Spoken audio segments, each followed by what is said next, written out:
If you're not really having an issue with the top speed but cavitating on acceleration, and my impeller looked like this whenever I took it out, so this might be your issue to replace your impeller on your jet ski system.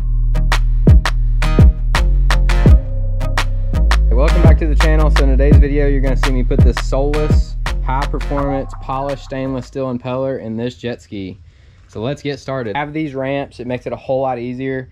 Pull your jet ski on some ramps and it makes it just a whole lot more accessible. We got the jet pump assembly. So the first step is I already took this bolt off right here, which is one little nut. It's a 10 millimeter, and you can see it's got Loctite because it's all red, so it's probably best to put Loctite back on it. And then this little spring right here, it goes right here.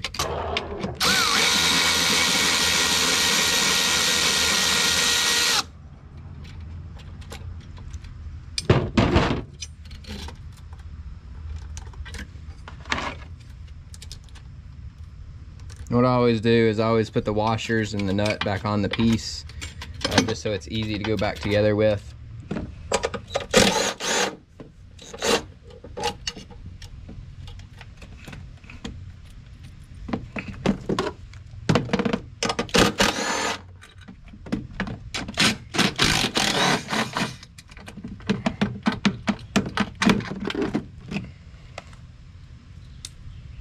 So 2 shorter bolts on the top and then 2 significantly longer bolts on the bottom.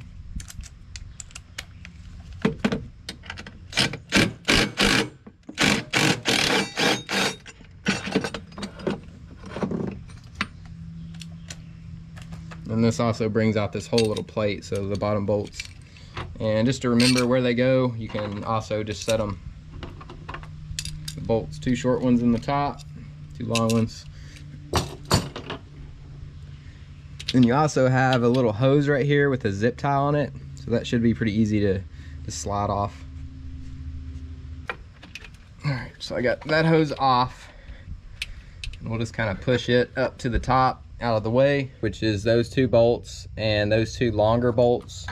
Tuck that up out of the way. This hose right here and this hose right here, and the reverse spring is disconnected and the steering is disconnected, and I've got that bolt, and I've got one more bolt right there to, already had it broke loose, which it is a longer bolt. So this whole assembly should come right out. Sometimes you got to wiggle this thing around a little bit because it does have some silicone, as you can see right there, and you'll want to clean this silicone off extremely well before you put this back together. With this plate on the bottom, I just wanted to see if I could do it, because all the YouTube videos I've seen them remove this plate, and I didn't really think that you had to. So all you need is a wobble, as you can see, a 14 millimeter, because there is 5 bolts that holds this jet pump assembly on, and the bottom 2 bolts right there you can pretty much get with a wobble, and I think this is an 8-inch extension to the pry points at the bottom, so it's really not worth it. It's just 4 bolts to remove this rod plate.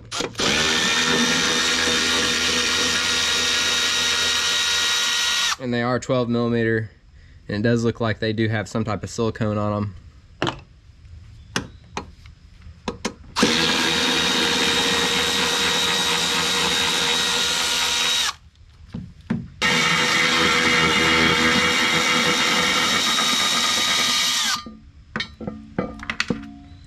And removing this rod plate right here, it will make it a whole lot easier to clean the surface. There isn't a whole lot of room on this side, and this side you don't want to get into these linkages. You want to be really careful with them. So the best thing is I've got like a 24-inch pry bar right here, and the pry point is right here. And you want to pry extremely slow and kind of go back and forth, and you can see that silicone, and I can also hear it. So back and forth, just breaking that silicone apart, pulling that seal. You can see that gap already. So what I'm going to do is clip the camera on right here, because I do not want this to fall. I want both hands to to be able to be on this as I'm prying, and you want to kind of rock it. And I felt it let go right there, and it kind of spun free. So there is a shaft coming from the engine side that goes to the impeller, so you want to pull this straight off and you want to support it. It is extremely heavy. There you go. So there's the impeller. So I've just got a wire brush right here, and you want to gently just get all the silicone removed. This is the most time-consuming process. So I will tell you what I'm using. I'm using just a plastic putty knife for basically 98% of everything. I do have this little metal blade, but I do not suggest using steel on, this is aluminum, unless you're extremely careful. And I'm just using it to get the bigger chunks off that the plastic blade really can't get off, and then I'm just scrubbing it with this plastic blade. And then I'm gonna go over it extremely lightly with this wire brush here. All right, so now that I have this brand new Solas impeller, and you can also see the model number right there. This is a 12 by 20 pitch. You can get I think it's a 12 by 17 pitch, but you have to have that tune by Riviera, the stage 1, and it's about $1,000 between the $400 tuner, and you also have to pay like, I think it's about $800 for the license for the tune. So I didn't opt to get the performance impeller. I was kind of questioning the longevity of the motor, because the motor only revs to like 7,600 RPM stock, and it ups the RPMs to like 8,200 or 83, I forget. But you do have to have this tool. This is a W001 tool that you have to have, and you can see the splines. It fits down in there, and basically it feels like it kind of locks in. So it normally spins this way right here through the water, but to remove the impeller you have to spin it the opposite way.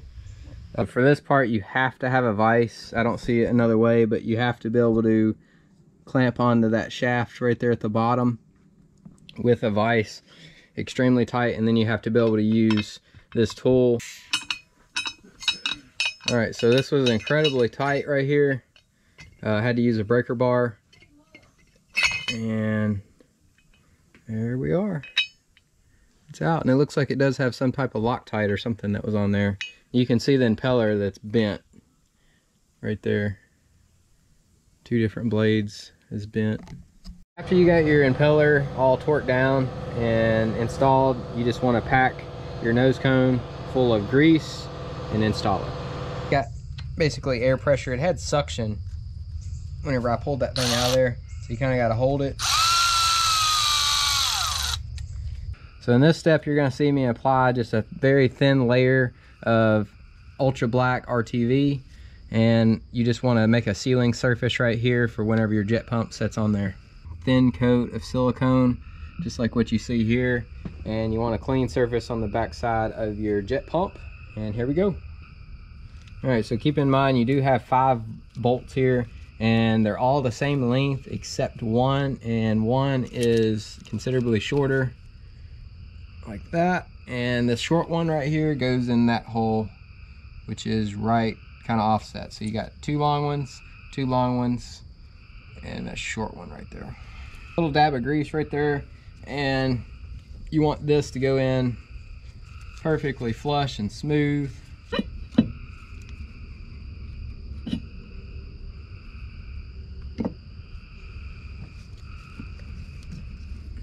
Little dab of Loctite. All right, now that the jet pump's installed, so you just want to put another small bead of silicone around this portion of it. Now that I got a thin layer of silicone on that, it's time to install the jet nozzle with the reverse. So the easiest way to do it is put the 2 bottom bolts in first, because the 2 top bolts have to have that bracket. Now that I got the 2 hoses installed, it's time to install this plate right here.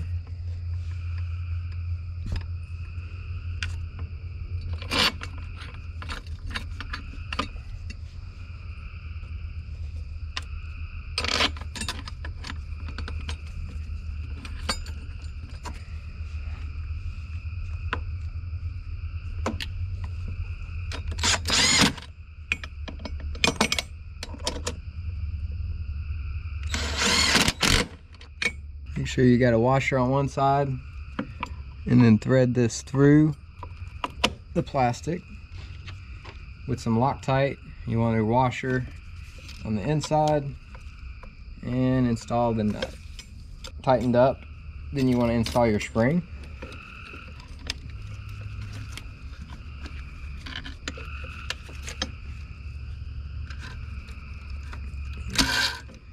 It's around the current holder. X is the steering.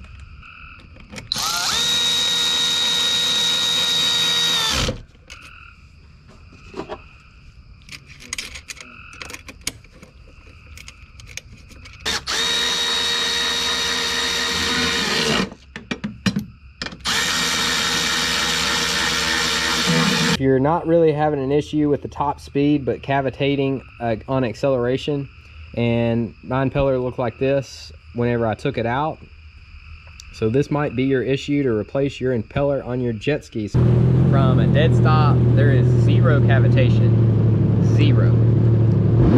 Like, I mean, if you're not holding on, like before, it would cavitate about 3 times from a dead stop, and you'd have to feather the throttle or let off of it to get off the cavitation. But there is zero cavitation.